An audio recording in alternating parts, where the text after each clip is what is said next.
Hello all. நம்ம எலும்புகள் உறுதியா இருக்கணும்னா அதற்கு கால்சியம் சத்து ரொம்ப அவசியம் அப்படின்னு நம்ம எல்லாத்துக்குமே தெரியும். கால்சியம் சத்துனாலே பால் தான் நம்ம நினைவுக்கு வரும். சில பேத்துக்கு பால் அலர்ஜியா இருக்கும், பால் பிடிக்காது, சிலருக்கு லாக்டோஸ் இன்டாலரன்ஸ் இருக்கும், சிலர் வேகன் டயட் மட்டுமே எடுத்துப்பாங்க. இவங்களுக்கெல்லாம் கால்சியம் சத்து எப்படி கிடைக்கும்? நம்ம சாப்பிடுற எல்லா உணவுலையுமே கால்சியம் சத்து இருந்தாலும் நம்ம உடலுக்கு கிடைக்கிற கால்சியமோட அளவுங்கிறது ரொம்ப கம்மி தான். அறிவியல் பூர்வமான உண்மைகளை இந்த வீடியோல பார்க்கலாம். கால்சியம் சத்துக்கான சிறந்த உணவுனா, அதாவது குட் சோர்ஸ் ஆஃப் கால்சியம் அப்படின்னா, அந்த உணவுல அதிகமான கால்சியம் இருந்தா மட்டும் போதாது, நம்ம உடல் எந்த அளவுக்கு அந்த கால்சியத்தை உறிஞ்சுது அப்படிங்கிறதும் ரொம்ப முக்கியம்.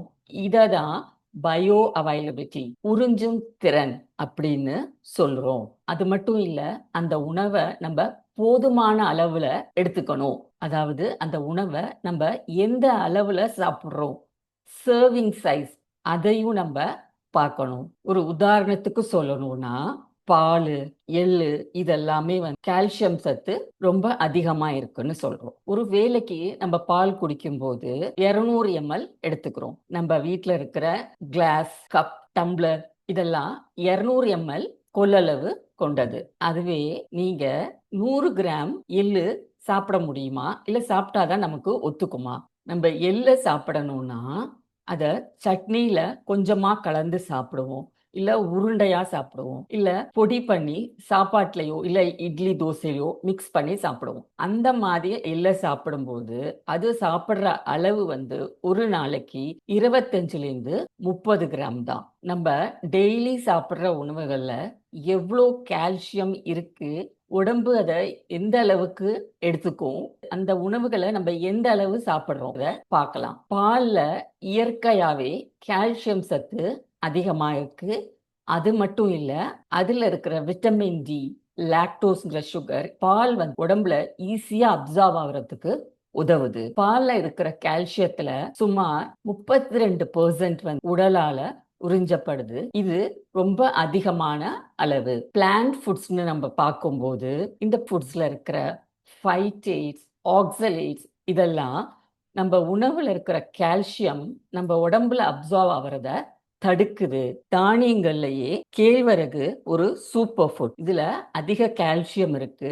அதே சமயத்துல இது ஒரு குளூட்டன் ஃப்ரீ ஃபுட். பருப்பு வகைகள்னு பார்க்கும்போது காராமணி, கருப்பு கொண்டக்கடலை இதெல்லாம் அதிகமான கால்சியம் சத்து இருக்கு. காய்கறிகள்ல கேல் அப்படிங்கிற ஒரு கீரை வகைக்கு ரொம்ப அதிகமான கால்சியம் இருக்கு. ஆனா அது நம்ம ஊர்ல கிடைக்கிறது இல்ல. சூப்பர் மார்க்கெட்ல இம்போர்ட் பண்ணி விக்கிறாங்க. அதை வேணா நம்ம வாங்கி சாப்பிடலாம். நம்ம சாப்பிடுற உணவுகளே ரொம்ப அதிகமான கால்சியம்னா இந்த கேல்ல தான் இருக்கு.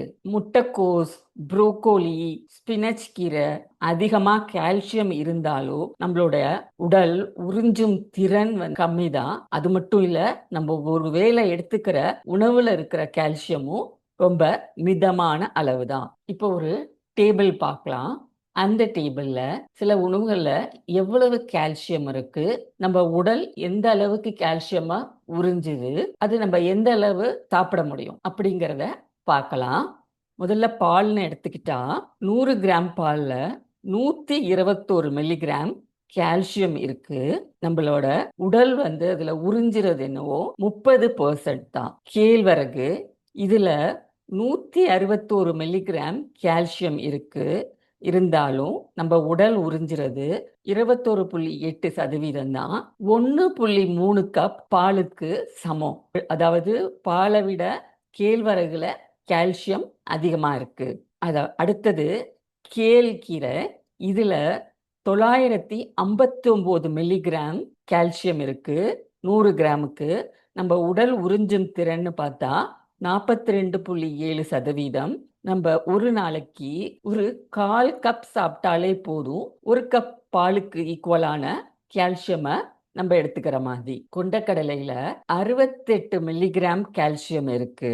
நம்ம உடலோட உறிஞ்சும் திறன்னு பார்த்தா 26.9%. இது 2.6 கப் எடுத்துக்கிட்டாதான் 1 கப் பாலுக்கு ஈக்குவலா வரும். முட்டைக்கோசுல 68 மில்லிகிராம் கால்சியம் இருக்கு. அதோடைய உறிஞ்சும் திறன்னு பார்க்கும்போது 47.3%. இதுல 2.8 கப்பு நம்ம சாப்பிட்டாதான் 1 கப் பால்ல இருக்கிற கால்சியம் சத்து நமக்கு கிடைக்கும். பாதாம் பால் இதுல 379 மில்லிகிராம் கால்சியம் சத்து இருக்கு. அதோட உறிஞ்சும் திறன் ரொம்ப ரொம்ப கம்மி, 3.5% தான். நம்ம 6 கப்பு பாதாம் பால் குடிச்சாதான் 1 கப்பு பாலுக்கு ஈக்குவலான கால்சியம் சத்து நமக்கு கிடைக்கும். சுருக்கமா சொன்னா தாவர உணவு வகைகள்லையும் கால்சியம் சத்து அதிகமாக தான் இருக்கு. அதுல சரியான உணவை நம்ம தேர்ந்தெடுத்து சாப்பிடுறது ரொம்ப முக்கியம். உங்களுக்கு பால் பிடிக்காதுன்னா சாப்பாட்டுல டெய்லி கேழ்வரகு சாப்பிடுங்க. கேழ்வரக தோசை, அடை, இடியாப்பம், கஞ்சி, கூழ் நம்ம செஞ்சு சாப்பிடலாம். பருப்பு வகைகள் எடுத்துக்கும் போது கருப்பு சன்னாலையும் காராமணிலையும் அதிக கால்சியம் இருக்கு. இதையும் உங்க உணவுல அடிக்கடி சேர்த்துக்கோங்க. சில உணவுகள்ல இருக்கிற கால்சியம் சத்து பேப்பர்லயோ புக்லயோ பார்க்கும்போது ரொம்ப அதிகமா இருக்கும். இப்ப 100 கிராமுக்கு 300 மில்லிகிராம் கால்சியம் இருக்கு அப்படின்னு பேப்பர்ல போட்டிருப்பாங்க. ஆனா அந்த 100 கிராம் உணவை நம்மளால சாப்பிட முடியுமா அப்படின்னா முடியாது. அது மட்டும் இல்ல, சில உணவுகள்ல நம்மளோட உடலோட உறிஞ்சும் திறனும் ரொம்ப கம்மியா இருக்கும். அதனால நீங்க உங்களோட எலும்புகள் உறுதியா இருக்கணும்னா கால்சியம் நிறைந்த உணவுகளை தேர்ந்தெடுத்து சாப்பிடுங்க. விழிப்புணர்வுடன் அந்த உணவை தேர்ந்தெடுங்க.